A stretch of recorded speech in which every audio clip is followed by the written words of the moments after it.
So a young couple from Franklin moved to New York City, start a family, then move back to Franklin. That sounds like quite the leap, doesn't it? Well, then add this on top of the situation. They bought a schoolhouse to live in.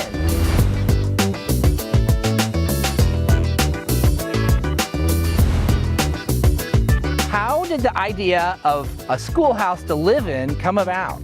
Yeah, so my husband Sean and I, we're both from Franklin. We were living in New York for 10 years, and we always wanted to move back to the Midwest and find a quirky old house and fix it up. Right.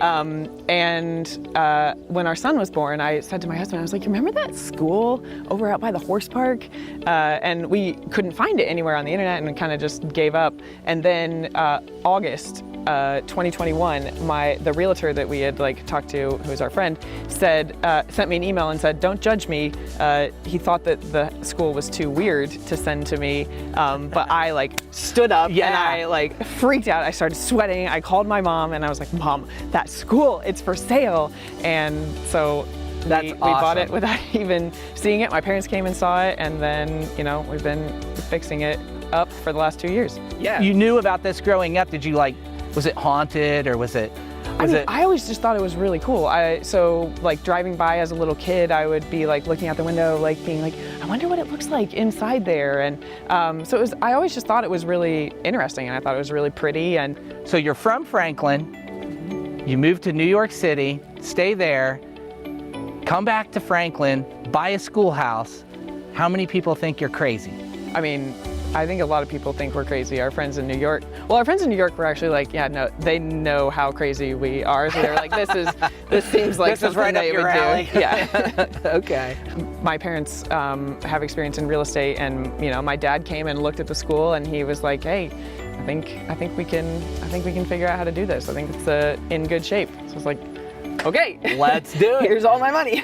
And then, so what is the plan? Do you want it to bring it back historically, preserve it to what it was, or do you want to make this a modern living space, or a little combination? I think it's a little combination. The exterior, we're trying to make it look the way that it looked, when it was a school. But I think the inside, we are definitely honoring that it was a school, trying to get old pieces and old lighting and things that would have been in municipal buildings. So I think eventually we'll have an apartment for parents and have that kind of multi-family. Doing research, did you find anything historically interesting? Yeah, so the owner that had the school before actually was a student here, and so there's a little program from when they had a reunion in the 80s of all the students who went here, and so there are a lot of memories from the students telling stories, and there was weird things two of the boys talked about attaching a live wire to the boiler or the engine and attaching it to the teacher's door, and I'm like, that would not happen in 2023. So there were stories like that of kids getting here by horse and wagon, and just the changes that the school went through. Thank you so much for sharing your story with us. This is just so interesting.